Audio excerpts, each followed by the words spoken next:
Welcome to KRR kitchen. இன்றைக்கி நம்ம கிச்சனில் 7 நாள் 7 வகையான சூப் ரெசிபி தான் பார்க்க போகிறோம். அதில் இன்றைக்கி ஃபஸ்ட்டு டே காளான் சூப் எப்படி செய்கிறது தான் பார்க்க போகிறோங்க.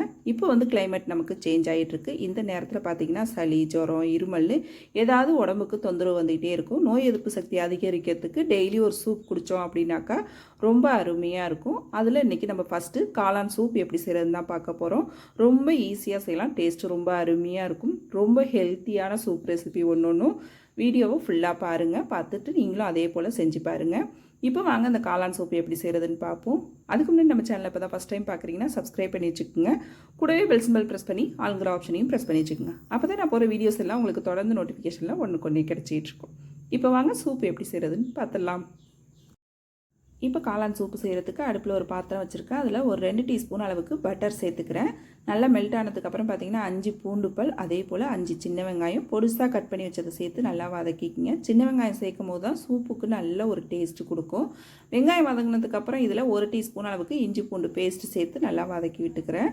நல்லா இஞ்சி பூண்டோட பச்சை வாடை போகட்டும். இதிலே பார்த்திங்கன்னா சின்னதாக ஒரு தக்காளி பழம் கட் பண்ணி வச்சுருக்கேன். தக்காளி அதிகமாக சேர்க்க வேணாம், சின்ன பழமாக 1 சேர்த்தாலே போதும்.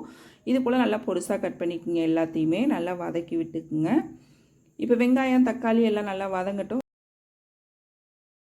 இது கூடவே பார்த்திங்கன்னா 1 கப் அளவுக்கு மஷ்ரூம் வந்து பொடுசாக கட் பண்ணி வச்சுருக்கேன். அதை இதில் சேர்த்துக்கிறேன். நல்லா நைஸாக கட் பண்ணிக்கோங்க. சேர்த்து இதை வந்து நல்லா ஒரு 5 நிமிஷத்துக்கு வதக்கி விடுங்க. அப்போ தான் நல்லா வெந்து வரும். வதக்கிட்டு செய்யும் போது தான் நல்லா இந்த அளவுக்கு வதங்கினதுக்கப்புறம் பார்த்திங்கன்னா சுருங்கி வந்துடும் கொஞ்சமாக. அது வரைக்கும் நம்ம நல்லா வதக்கி எடுத்துக்கிட்டு அதில் வந்து பார்த்திங்கன்னா ஒரு 1/2 டீஸ்பூன் அளவுக்கு மஞ்சள் தூள், 1/2 டீஸ்பூன் அளவுக்கு மிளகுத்தூள் சேர்த்துக்கிறேன், 1/2 டீஸ்பூன் அளவுக்கு ஜீரகத்தூள், 1/2 டீஸ்பூன் அளவுக்கு சோம்புத்தூள், 1/2 டீஸ்பூன் அளவுக்கு மல்லித்தூள் சேர்த்துக்கிறேன். இது கூடவே பார்த்திங்கன்னா ஒரு 1/4 டீஸ்பூன் அளவுக்கு மட்டும் கரம் மசாலா சேர்த்துக்குங்க. நல்ல ஒரு ஃப்ளேவர் கொடுக்கும் சூப்புக்கு. இப்போ இதுக்கு தேவையான அளவு உப்பும் சேர்த்துட்டு நல்லா ஒரு 2 செகண்டுக்கு வதக்கி விடுங்க. வதக்கி விட்டுட்டு இதில் வந்து பார்த்திங்கன்னா இன்றைக்கி நான் 4 பேருக்கு சூப்பு செய்கிறேன். அதுக்கு தகுந்த அளவு தண்ணி சேர்த்துக்கிறேன். நான் ஒரு 3/4 லிட்டர் அளவுக்கு இதில் தண்ணி சேர்த்துக்கிறேன். நீங்கள் எத்தனை பேருக்கு செய்கிறீங்களோ அதுக்கு தகுந்த அளவு தண்ணி சேர்த்துக்குங்க. 3/4 லிட்டர் சேர்த்தோம் அப்படின்னா 4 பேர் குடிக்கிறதுக்கு தாராளமாக இருக்கும். இப்போ நல்லா கலந்து விட்டு உப்பு காரம் போதுமானு செக் பண்ணுங்கள். உங்களுக்கு காரம் தேவைன்னா நீங்கள் மிளகுத்தூள் தான் இதில் சேர்த்துக்கணும். தேவைன்னா சேர்த்துக்குங்க. நல்லா கலந்து விட்டு இது நல்லா ஒரு 10 நிமிஷத்துக்கு அடுப்பை சிம்மில் வச்சு கொதிக்க வைங்க. அப்போ தான் அந்த காளான் உள்ள சாரெலாம் இறங்கி சூப்பு நல்லா டேஸ்ட்டு கொடுக்கும். நல்லா ஒரு 10 நிமிஷத்துக்கு கொதிக்கட்டும். கொதித்ததுக்கப்புறம் பார்ப்போம். இப்போ பாருங்கள் நல்லா கொதிச்சிருச்சு பாருங்கள். நல்லா கொதித்ததுக்கு அப்புறம் காளான் நல்லா வெந்து வந்துருச்சு பாருங்கள். நல்லா இது போல் வெந்ததுக்கு அப்புறம் பார்த்தீங்கன்னா நான் ஒரு 2 டீஸ்பூன் அளவுக்கு கார்ன்ஃப்ளவர் மாவு தண்ணி ஊற்றி கரைச்சி வச்சுருக்கேன். இது வந்து சூப்பு கொஞ்சம் நல்லா திக்காகி கொடுக்கும், அதுக்கு தான் ஊற்றுறோம். கடைசியாக சேர்த்து விடுங்க. இது ஊற்றுனதுக்கப்புறம் பார்த்தீங்கன்னா சூப்பு கொஞ்சம் நல்லா திக்காகி வரும் நமக்கு.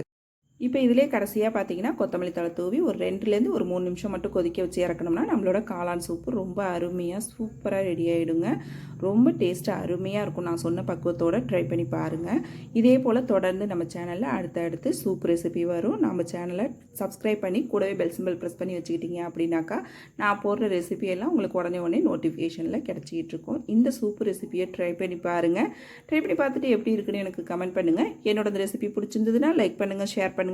மறக்காமல் நம்ம கேஆர்ஆர் கிச்சனை சப்ஸ்கிரைப் பண்ணி வச்சுக்கோங்க. நாளைக்கு வேற ஒரு ரெசிபியோடு சந்திப்போம். தேங்க்ஸ் ஃபார் வாட்சிங்.